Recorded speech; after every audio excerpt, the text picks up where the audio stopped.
Hi beautiful people, welcome back to my YouTube channel. This is me guys, Sanwin. You are watching Sun Non-Stop. तो guys दोबारा से एक नई video के साथ आज की जो हमारी video PM Modi's big warning to Pakistan, no mercy for terror. Okay, तो सजेशन आ रही थी कि PM मोदी की जो गुजरात के अंदर जो स्पीच है ना, उसके ऊपर जो पाकिस्तान को वार्निंग मिली है PM मोदी की तरफ से, तो उसके ऊपर जो है वो वीडियो लेकर आए. थोड़ी सी लेट हो चुकी है, आई नो, लेकिन सॉरी गाइज, वीडियो जो है वो इतने ज्यादा मैसेजेस, इतने ज्यादा कमेंट होते हैं कि हर किसी को पढ़ना और हर किसी का जवाब देना और हर किसी के सजेशन के ऊपर जो है वीडियो बनाना थोड़ा सा मुश्किल हो जाता है. वीडियो लेट हो सकती है लेकिन आती जरूर है. तो लाइक सब्सक्राइब एंड शेयर करते जाइएगा. सब्सक्राइब करना बिल्कुल नहीं आप लोगों ने भूलना. और कुछ वीडियो की सजेशन ऐसी होती है कि मैं उनके ऊपर जो है वो वीडियो नहीं बना सकती. मैं पहले भी आप लोगों को बोल चुकी हूँ कि कुछ बहुत सेंसिटिव टॉपिक्स होते हैं, आप लोग मुझे सजेस्ट करते हैं, बट अपने चैनल के ऊपर मैं वो वीडियोस नहीं चला सकती. मुझे चैनल बैन होने का खतरा है, ठीक है. मैं भी डिलीट भी हो सकता है या मैं ही ना नजर आऊं आप लोगों को. तो ये है कि इसलिए जो है वो वीडियोस नहीं बन सकती ऐसे टॉपिक्स के ऊपर. तो खैर फटाफट से वीडियो की तरफ चलते हैं. साथियों, भारत टूरिज्म पर विश्वास करता है. टूरिज्म लोगों को जोड़ता है. हाँ, सही बात है. लेकिन पाकिस्तान जैसा देश भी है जो टेररिज्म को ही टूरिज्म मानता है, और ये दुनिया के लिए बहुत बड़ा खतरा है. हमारे गुजरात में कच्छ के लोगों को पता होगा कि पहले गांधीनगर से कोई भी मंत्री, मुख्यमंत्री कच्छ आते थे 25-30 साल पहले, तो उनके भाषण में पाकिस्तान से शुरू होता था, पाकिस्तान पूरा होता था, और कच्छ वालों को बार बार याद कराते थे पाकिस्तान पाकिस्तान पाकिस्तान. आपने देखा होगा 2001 में मैंने तय कर लिया कि मैं समय उसमें बर्बाद नहीं करूंगा.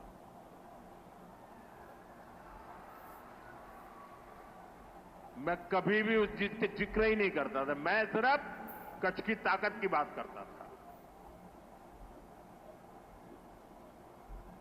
भुला दिया था मैंने.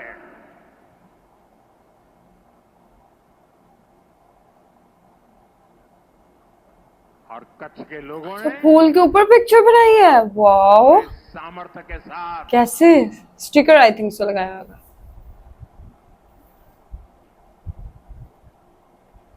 पाकिस्तान को भी ईर्ष्या हो जाए वैसा कच्छ बना दिया दोस्तों. साथियों, हमारी नीति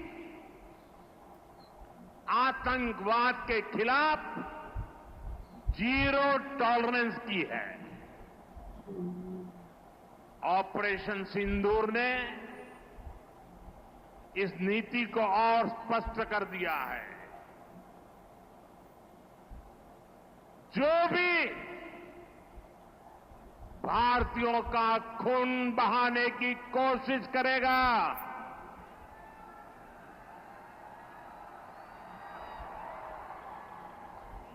उसको उसकी भाषा में ही जवाब दिया जाएगा.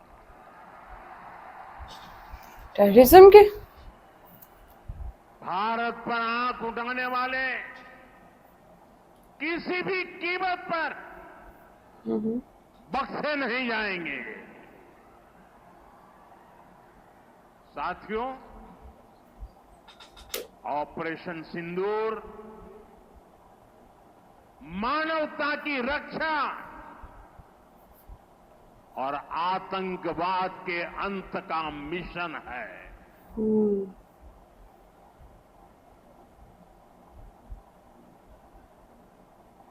22 मई के बाद मैंने कभी छुपाया नहीं. सीना तान कर बिहार की जनसभा में मैंने घोषणा की थी,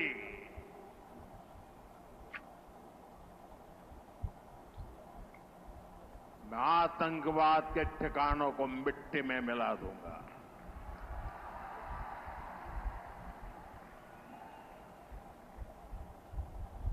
15 दिन तक हमने इंतजार किया। फिर पाकिस्तान आतंकवाद के खिलाफ कोई कदम उठाएगा, लेकिन शायद आतंकवाद ही उनकी रोजी रोटी है। जब उन्होंने कुछ नहीं किया तो फिर मैंने देश की सेना को खुली छूट दे दी। भारत के टारगेट पर आतंकवादियों के हेडक्वार्टर थे। सैकड़ों किलोमीटर अंदर जाकर के अगल बगल में किसी का भी नुकसान हुए बिना सीधी चोट करके आ गए। सटीक वार किया। ये दिखाता है कि हमारी सेना कितनी सक्षम और कितनी अनुशासित है। हमने दुनिया को दिखाया कि हम आतंकवाद के अड्डों को, उनके ठिकानों को यहां बैठे बैठे मिट्टी में मिला सकते हैं। So big message. साथियों, भारत की कार्रवाई से पाकिस्तान कैसे बौखला गया, ये भी हमने देखा है।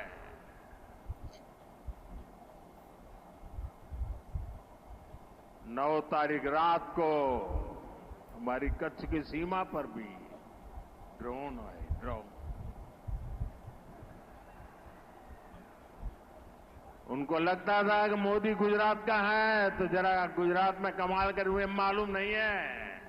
जरा 71 को याद कीजिए, ये जो वीरांगना यहां आई थी ना, उन्होंने तुम्हें धूल चटा दी थी। ये माताएं बहनें उस समय 72 घंटे में रनवे तैयार कर दिया और हमने हमले फिर से चालू कर दिए थे।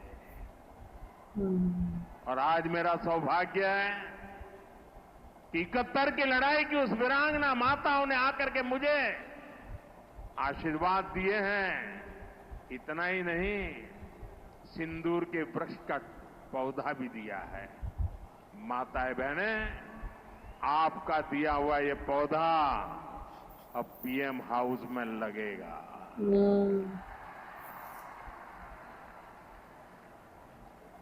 ये सिंदूर का पौधा है। सिंदूर का पौधा भी होता है? वृक्ष बन करके रहेगा। मुझे तो ये था वो बस पाउडर होता है। साथियों, पाकिस्तान ने, हमने तो आतंकवादियों के ठिकानों पर हमला किया था। उन्होंने हमारे निर्दोष नागरिकों पर हमला करने की कोशिश की। और जब उनके ड्रोन दिखने लगे तो पलक झपकते ही एक के बाद एक आपने देखा कैसे गिरते थे।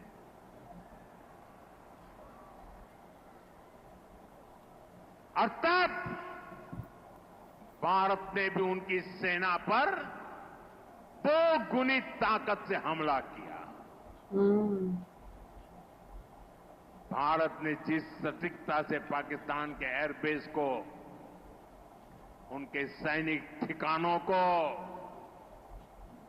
तबाह कर दिया, उससे दुनिया हैरान हो गई। जैसा मैंने कहा, आपने तो 71 की लड़ाई देखी है। इस बार पूरा पाकिस्तान कांप रहा था दोस्तों, कांप रहा था। और 71 में वो सोचते थे कि हमने भूज के एयरबेस पर हमला किया था। और उस समय हमारी बहनों ने कमाल करके दिखा दिया था, बहादुरी की मिसाल दिखाई थी। और साथियों, पाकिस्तान के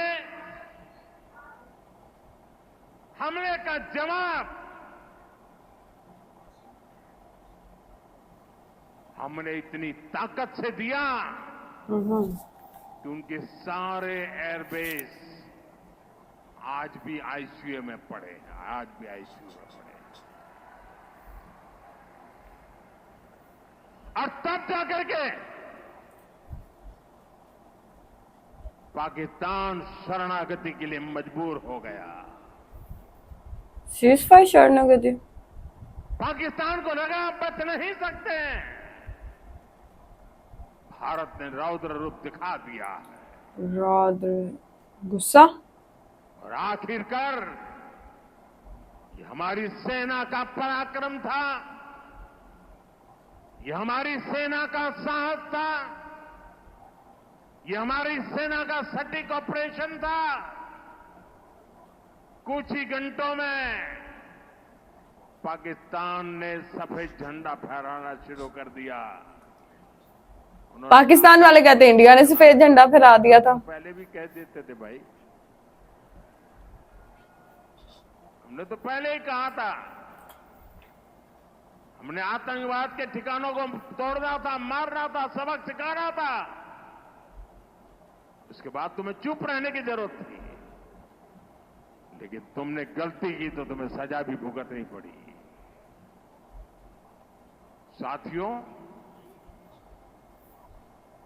भारत की लड़ाई सीमा पार पल रहे आतंकवाद से, जो आज इस आम आदमियों से नहीं है लड़ाई। पोत रहा है, मेरे से तो बिल्कुल लड़ाई नहीं है। हमारी दुश्मनी है। मैं कच्छ की इस धरती से, पाकिस्तान की सीमा पर सटा हुआ मेरा जिला है, मैं पाकिस्तान के लोगों को भी कहना चाहता हूं, क्या पाया आपने? हिंदुस्तान दुनिया की चौथी इकोनॉमी बन गया। हाँ, और तुम्हारा हाल क्या है? सही बात है। तुम्हारे बच्चों के भविष्य को बर्बाद किसने किया? तुम्हें दर दर भटकने के लिए मजबूर किसने किया? आतंकवाद के आकाओं ने।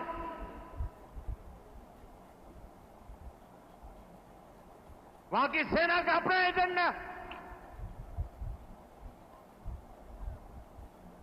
पाकिस्तान के नागरिकों, खास करके वहां के बच्चे, ये मोदी की बात कान खोल करके सुन लो।